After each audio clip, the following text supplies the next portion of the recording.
Muchas gracias. Primero saludarlos. Estoy muy feliz de estar acá en Medellín. Siempre es un gusto venir a esta ciudad.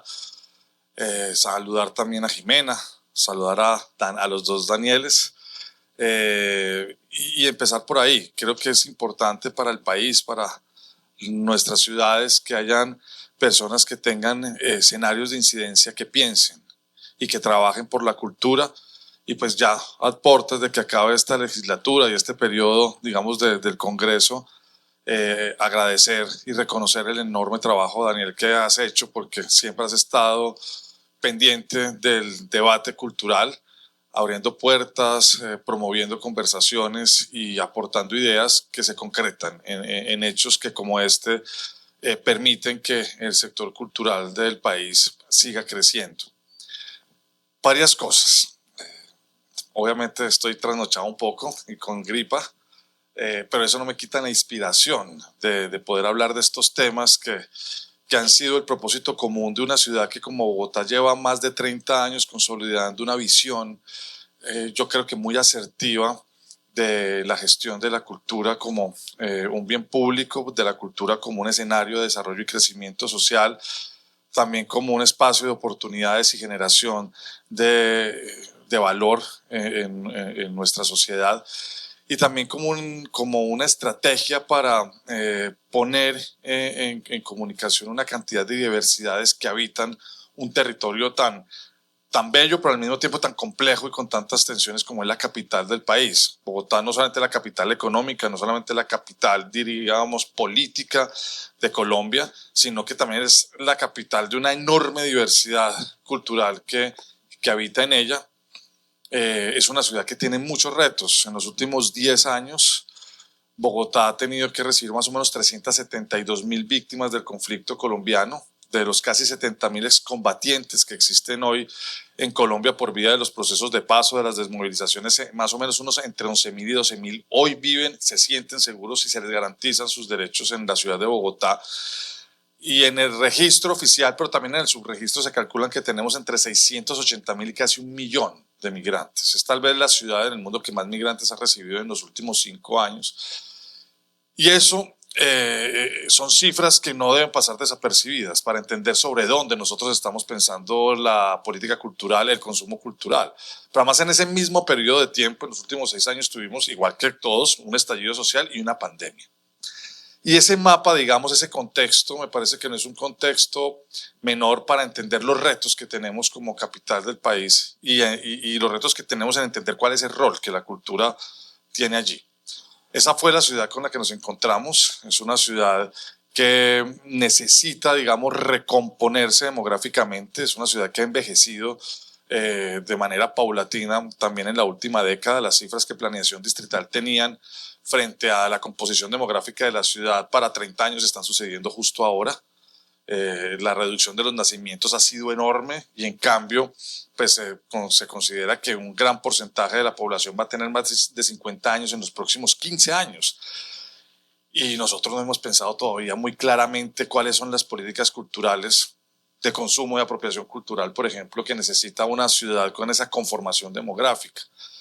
Pero este fenómeno, que es visible y que adquiere como una relevancia importante en Bogotá, es común a muchas otras ciudades, no solamente de Colombia, sino de Iberoamérica. Y ya aprovechando que aquí está Jorge y que ha sido cómplice también con Diego del observatorio, que seguramente conversarán más adelante con él, cuando hicimos el encuentro de culturas y ciudades en Iberoamérica, muchas de estas dificultades también fueron comunes en muchos de las capitales de esta región del mundo. Tenemos unas transformaciones sociales que a veces rebasan nuestra capacidad de pensar políticas culturales para ellas. Y cuando llegamos a la administración con el alcalde Galán, lo primero que hicimos en su, digamos, solicitud de construir sobre lo construido, un lugar común, hoy más que nada, más que nunca necesario, construir sobre lo construido en la potencia de mantener y preservar la institucionalidad que tenemos, por ejemplo. Pues para nosotros en ese momento lo que significaba esa afirmación era poder preservar unas políticas culturales responsables que se habían gestado en la ciudad durante las últimas 3 décadas, pero también entender que había un nuevo momento de la ciudad y que ese nuevo momento de la ciudad necesitaba otras visiones culturales, y entonces sacamos adelante con un primer esfuerzo que hizo la alcaldía de Claudia López y un segundo que hicimos nosotros, de construir un plan de cultura hacia el 2038, que es el año en el que Bogotá cumple 500 años. Y ese plan de cultura ya no era entonces un plan de cultura, y luego porque cuando he venido aquí a Medellín, como en los últimos 5 años, ha sido hablar de planes de cultura un par de veces, no era solamente una ruta o una bitácora de acción cultural de los funcionarios públicos de turno o de cómo se invertían los recursos públicos de la cultura en la ciudad. O sea, no era un plan de cultura para el ejercicio de los profesionales de la cultura en la ciudad, sino que tenía que ser un plan de cultura que entendiera estas transformaciones sociales y construyera caminos de acción para poder entender cómo la cultura podía incidir en ellos. La relación de la ciudad con su estructura ecológica principal, sus cerros, sus humedales, sus páramos, la relación de la ciudad con su transformación demográfica, políticas culturales para una ciudad con menos niños, pero que necesita más niños y que quiere los que existan que se sientan cómodos, felices, con espacios de participación, de creación potentes, pero al mismo tiempo una ciudad cada vez con personas mayores que necesitan otro tipo de servicios y oportunidades. Una ciudad que está, digamos, que es la puerta de entrada y salida de toda la transformación digital del país, con una convergencia digital cada vez más activa, con la inserción de la inteligencia artificial y todos los debates y preguntas que eso está generando ahorita. Una ciudad también con unos retos importantes sobre la construcción de una ciudadanía cultural y democrática que está en duda frente a momentos y coyunturas en donde las tentaciones autoritarias y los modelos clientelares populistas parecen cada vez emerger con mayor fuerza, no solamente en nuestro país, en toda América Latina. Y los vemos de izquierda, los vemos de derecha, pero están ahí, presentes, activos y retando la institucionalidad y los logros que muchos de nosotros durante décadas hemos digamos, sostenido y trabajado por ellos. Entonces, en esa perspectiva, creo que el plan de cultura nos marca una ruta muy interesante en donde el sujeto de ese plan, si se puede hablar de un sujeto, son las comunidades creadoras. O sea, entendemos que ya no es un plan de cultura para el artista, para el gestor, para el agente cultural, sino es un plan de cultura que entiende que la sociedad misma en sus comunidades tiene una perspectiva creadora y creativa que tiene que ponerse en escena en una ciudad de derechos, pero también en la capacidad que tienen los ciudadanos de tener derecho a su ciudad. Ahí el tema del consumo cultural, el tema de la oferta cultural es muy importante y nosotros lo vemos desde distintas perspectivas. Inspirados en la ley, además porque pues Daniel estuvo varias veces allá sentado con nuestros equipos jurídicos, pero también equipos misionales conversando sobre el tema.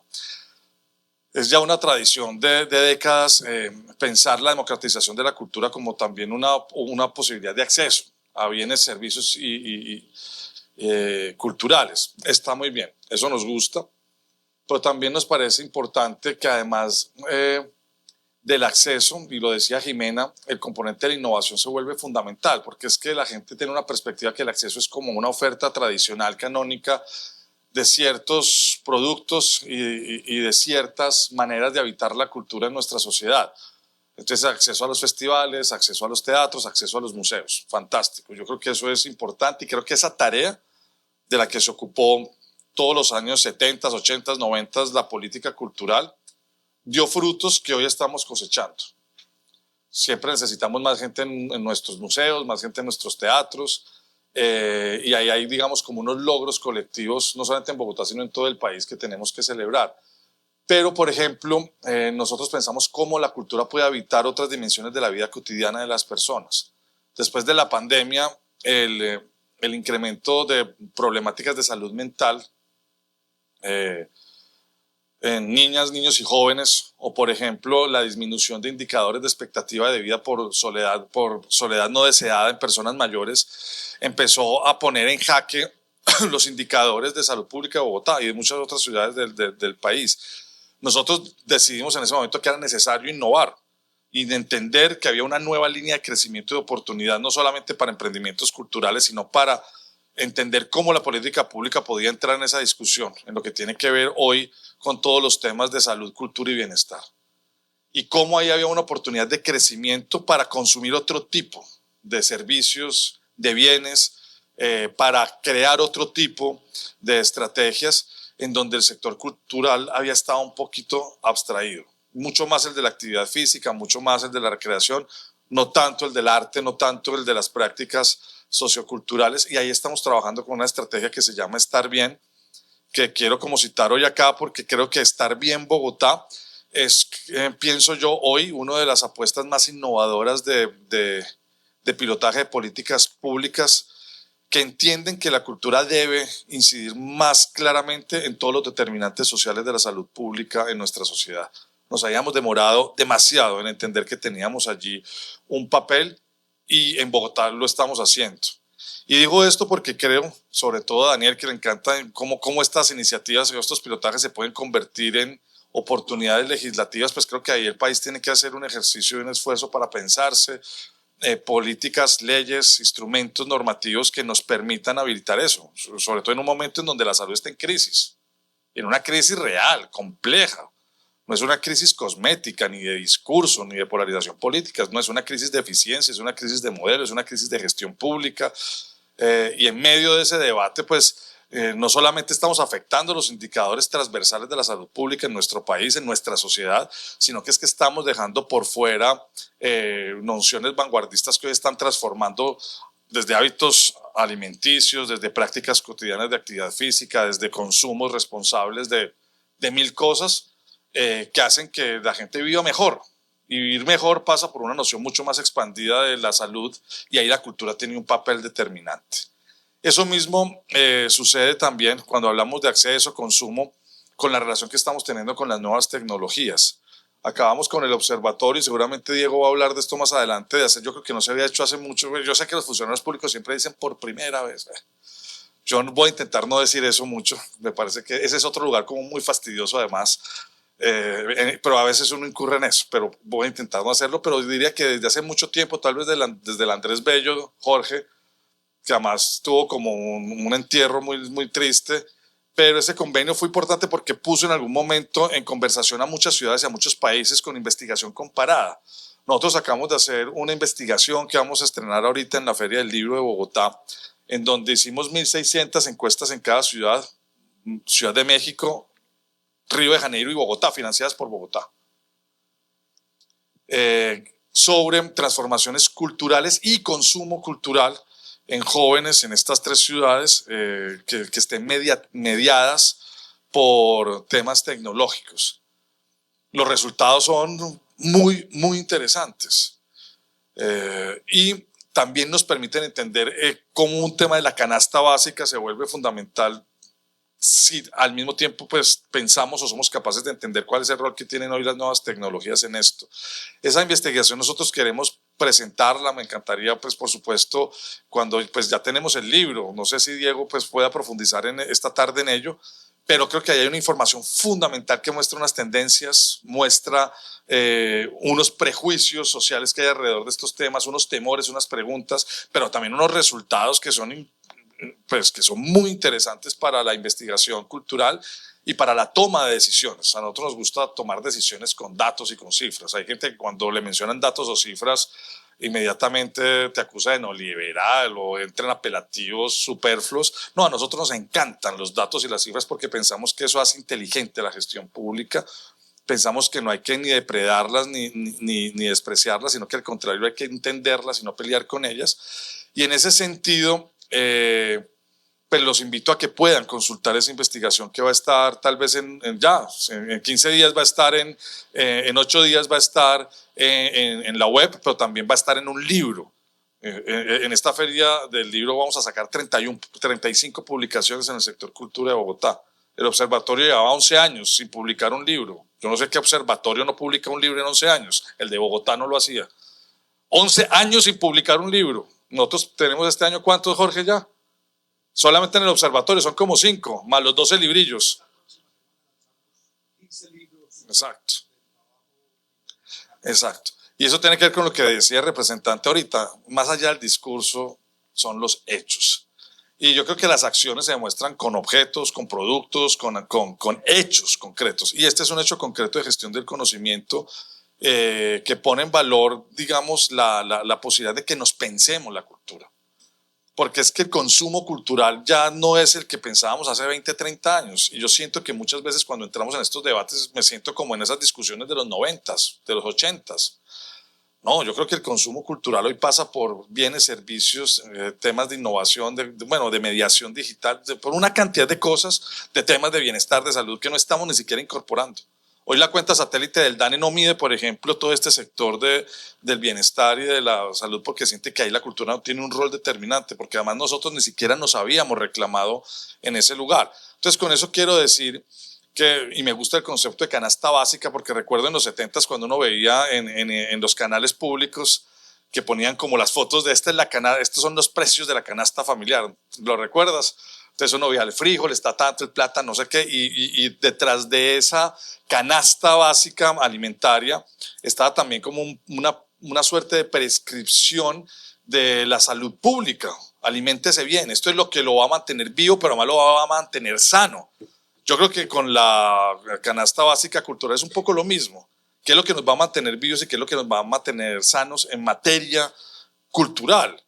¿Qué es lo que debería hoy la cultura ofrecernos? Además de grandes festivales de teatro que los tenemos, de grandes bienales que las tenemos en Bogotá, de grandes festivales de música que los tenemos, pues haya una ciudad que haya generado, digamos, un espacio de políticas públicas para la oferta gratuita, amplia y masiva en este continente de manera sostenida en los últimos 30 años, es Bogotá.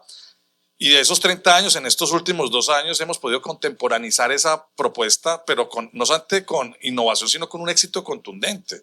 O sea, tener casi 3 millones de visitas en una Bienal de Artes Visuales y Plásticas que logró conectarse con el etos de la ciudad, que convocó la diversidad cultural no solamente de Bogotá, sino del país y que hizo que miles de bogotanos se volvieran a reenamorar del centro histórico de Bogotá y volvieran a sentir que había una emergencia de un espacio público que les hablaba a través del arte, pues lo logramos y lo logramos con mucho esfuerzo el año pasado en la VOC 25 y lo vamos a volver a lograr en la VOC 27, no con discursos, no con anuncios, no con hechos contundentes. Tener 2 festivales al Parque más, estar este año celebrando los 30 años de Rock al Parque, haber logrado en medio de nuestras diferencias el FIAP con la Cámara de Comercio de Bogotá y con el Ministerio de Cultura me parece que también es algo importante para recuperarle a Bogotá eso que fue otrora la cita bienal con el teatro, poder tener procesos de innovación cultural en el ámbito territorial como Barrios Vivos, en donde co-creamos, colaboramos y cooperamos en el ámbito barrial con los liderazgos creativos del territorio para hacer sueños que estaban postergados realidad a través de bolsas comunes de dinero, de capacidad humana, de talento humano. Son cosas que están pasando hoy en Bogotá y que me parece que son relevantes y que ponen pues la discusión de las leyes también en el plano de cómo podemos sacarlas adelante. Tú hablas del indicador de consumo cultural o hablabas del rol que tenía el ministerio en procurar con los entes territoriales dinamizar la puesta en marcha de esta ley. Pues no hemos tenido la primera reunión. O sea, no ha habido un espacio de coordinación hoy, al menos que yo conozca, para aterrizar estos preceptos, además porque hay leyes que son propósitos que están vinculados a una fuente de financiación para poder articular unos hechos o en el fomento o en la circulación, en la creación de las artes o la cultura. Pero hay leyes como esta que creo que tienen no solamente grandes propósitos, sino que ofrecen plataformas de innovación y de gestión que podrían vincular de una manera más asertiva en la conversación, el diálogo entre la nación y los territorios. Pero aquí yo creo que faltó bastante en estos 4 años una conversación al menos del Ministerio de Cultura con las principales capitales, lo puedo decir porque esto lo hemos conversado con al menos los secretarios de Cultura de Medellín, Cali, Barranquilla y Bucaramanga, y pues esperemos que el nuevo gobierno, cualquiera que ellos sean, si hay Ministerio de Cultura en ese nuevo gobierno, porque ya no sabemos, como bien tú lo decías, ni se habla, no sabemos qué va a pasar, pues sí tenga la capacidad y el liderazgo, no solamente político, sino sobre todo discursivo y de política pública, de poder aterrizar muchas de estas leyes y gestionarlas para poderlas hacer posible en unos escenarios de circulación y conversación cultural mucho más amplios y expandidos que los que tenemos hoy. Tengo una pregunta para aprovechar estos 5 minutos o 2 preguntas y es uno de los retos, y como lo decía ahora Daniel Urrea y Daniel Carvalho, es que la ley habilita una mirada contextualizada de las múltiples diversidades territoriales. Y Bogotá es una ciudad de territorio, es una ciudad de ciudades. Y esa apuesta, ahorita hablaste de barrios vivos, pero también de los distritos, ¿no? Sí. Y cómo pensar una política pública en una ciudad de ciudades y ese foco poblacional. O sea, hoy las políticas de acceso y consumo, con todos los retos que nos deviene, pues el tema del enfoque poblacional, que ahorita mencionabas, estos cambios tan dramáticos que estamos teniendo en nuestra base demográfica, pero también como esta mirada de microterritorios que constituyen una ciudad y cómo ha sido esta política. Y finalmente cierres que han pensado sobre una posibilidad de bono cultural o no lo han pensado. Sí, sí, súper, gracias. Entonces, bueno, es que los territorios de una ciudad tan grande como Bogotá, el trabajo territorial es muy retador. Hay mucha diversidad, muchos conflictos intergeneracionales. Un muchacho me decía, fue en Bosa tal vez, o en Suba, hace un par de semanas, yo no hablo con gente del siglo pasado. Entonces yo, pero Betico, me estás hablando conmigo, yo soy del siglo pasado. Entonces es muy chistoso porque los jóvenes, era un grupo de jóvenes diciéndonos que tenemos un problema de diálogo intergeneracional. O sea, para nosotros no es que no queramos hablar con las personas mayores, no es que ya no les entendemos, no sabemos qué quieren, a veces hay palabras que ni quieras. O sea, entonces me sorprendió eso. Y cuando ellos hablan con nosotros no los entendemos, pero lo peor es que ellos no nos entienden a nosotros. Hay cantidad de términos, de visiones, de accesos a los que ellos han tenido, por ejemplo, que hacen que haya una brecha, inclusive de comunicación.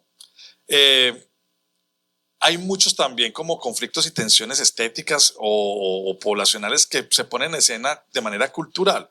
Y con esto cuento una anécdota que a mí me ha parecido maravillosa. Dentro de la apuesta de Barrios Vivos, en bibliotecas, en Bibliored, tuvimos una experiencia, y es que en el Parque Timis en Kennedy había un conflicto entre los niños futbolistas y la biblioteca, porque los niños utilizaban el muro de la biblioteca para chutar el balón, y bueno, ustedes se imaginan pues un golpe de balón ahí constante en la biblioteca, y bueno, habían tensiones allí, y un gestor local, Camilo, muy interesante, muy inteligente, se acercó a la biblioteca y, conociendo que había esta oportunidad de Barrios Vivos, hizo una propuesta para generar un proyecto que se llamó Libro Copa.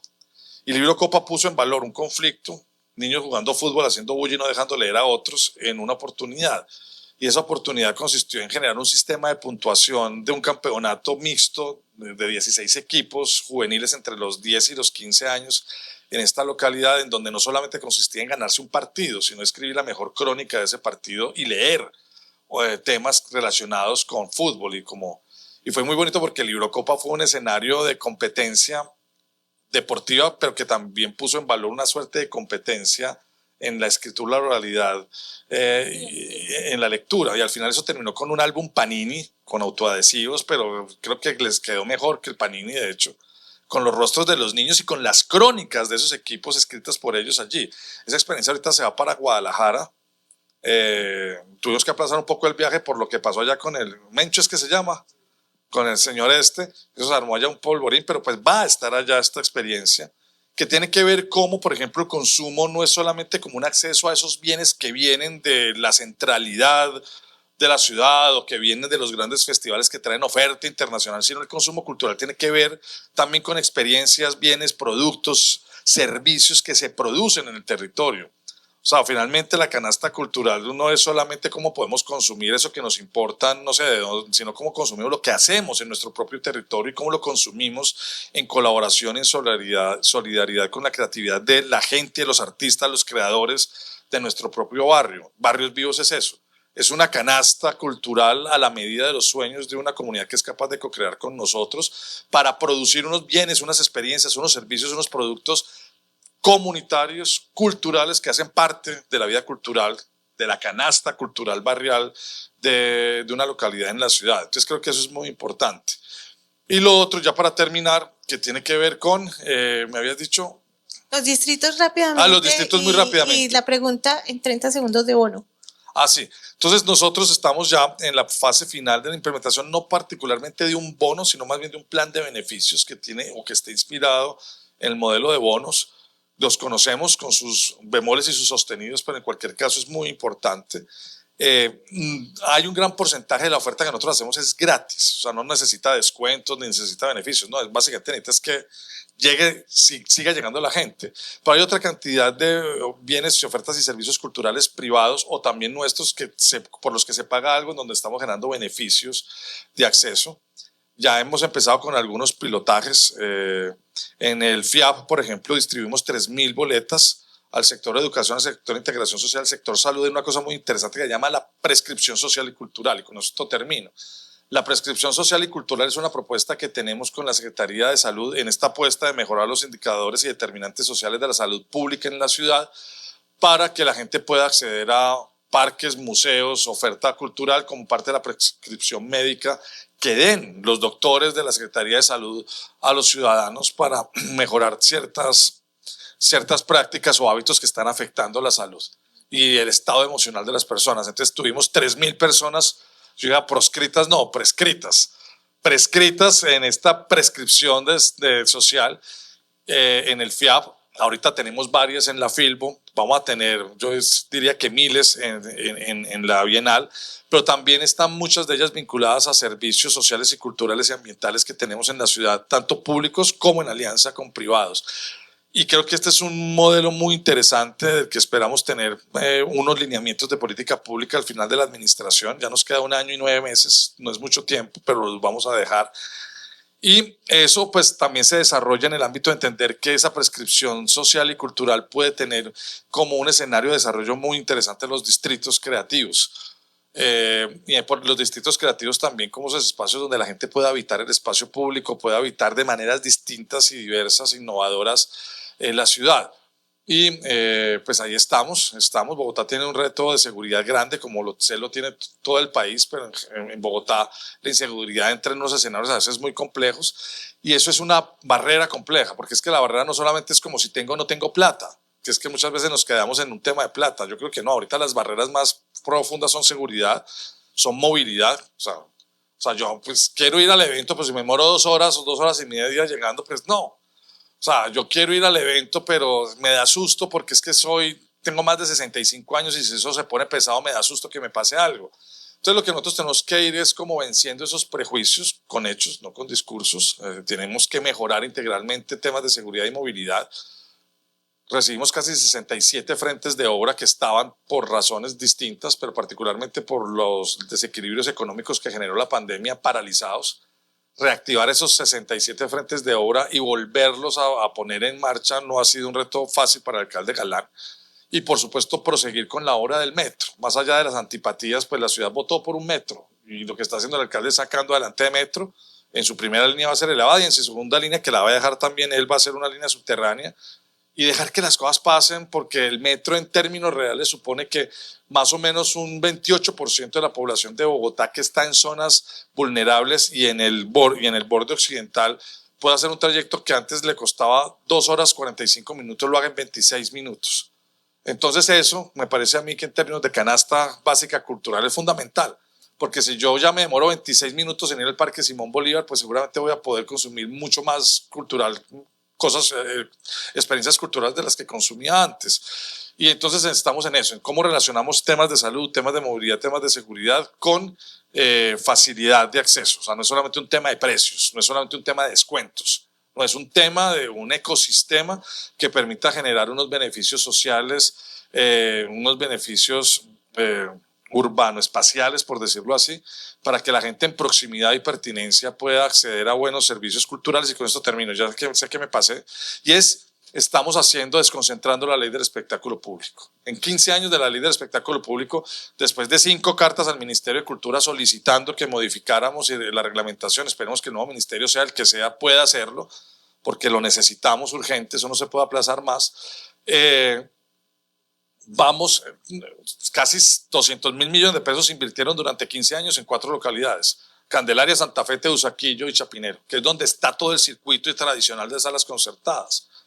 Y yo no entendía cómo es que no habíamos podido desconcentrar con una apuesta clara a eso. Hoy ya tenemos estudios y diseños y vamos a entregar en el 2027 en los productos licitatorios de 8 equipamientos en proximidad en el borde occidental, suroccidental y noroccidental de la ciudad, 2 en Suba, 2 en Fontibón, 1 en Kennedy, 1 en Bosa, 1 en Usme y 1 en Ciudad Bolívar, que permitan la práctica y el ejercicio de espacios escénicos entregados a la comunidad, no administrados por nosotros, como la libélula dorada está en Teusaquillo, la Candelaria está en la Candelaria o el R101 está en Chapinero, que agentes culturales de las artes escénicas administren y sean propietarios por vía de comodato o por vía de modelos similares a los que tienen, por ejemplo, las escuelas, talleres del Ministerio de Cultura en estos barrios que tienen un déficit histórico y gigantesco de equipamientos culturales. Entonces esa es otra manera de fortalecer, por ejemplo, la canasta básica. Si yo tengo, o sea, si a mí, no sé, el frijol y la papa me toca ir a recogerlo a 2 horas y media de distancia, pues eso es,